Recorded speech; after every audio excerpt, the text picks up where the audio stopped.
Nowadays, we always use digital forms of communication to communicate with loved ones, strangers, loved ones, colleagues, workplaces, even strangers. When we have to buy something or issue a complaint, we use digital means to do that.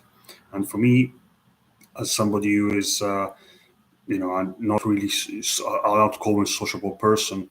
It's helped me to connect with people, to share my thoughts, to kind of also feel disconnected from my sense of physical isolation here, where I feel like I have nobody that I can really talk to, or has any interest in me or what I do.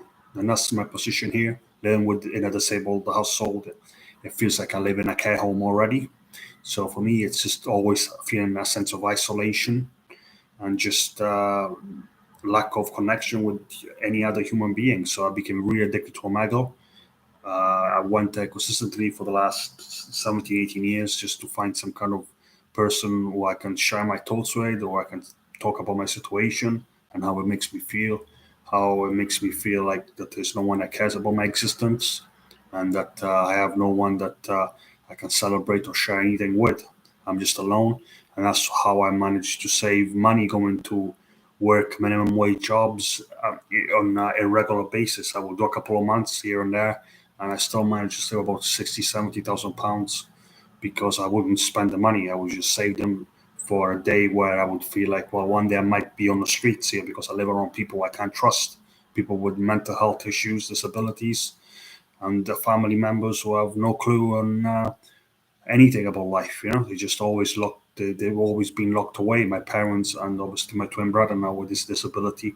So for me, I feel very much alone in this world. I feel like if I don't care about my best interests, if I don't care about my interests or well-being and welfare, no one is going to care. So for me, it's just a matter of survivalist mindset now. I don't live days to find enjoyment and meaning. I just live days to kind of survive every day to the best of my ability. And it's not a life of enjoyment. It's just a life of you know just going on without a real mission or purpose. I feel like really anxious about every day that comes, living in this isolated mindset. So for me, it's just all about myself now. I guess I'm forced to always think about myself because I have nobody else in my life. It's just me. And now that I don't have Omegle, I pretty much feel a little bit lost because I don't have anybody that I can just go and talk to, spend some time with. And obviously, as human beings, as social creatures, it's very difficult for me to spend life not talking to anybody at all the time, which is what happens being at home here. So for me, the internet is a lifeline to feel a kind of social engagement, a social connection of some sort, even though it's superficial, because you're not going to build any meaningful bonds or through online platforms.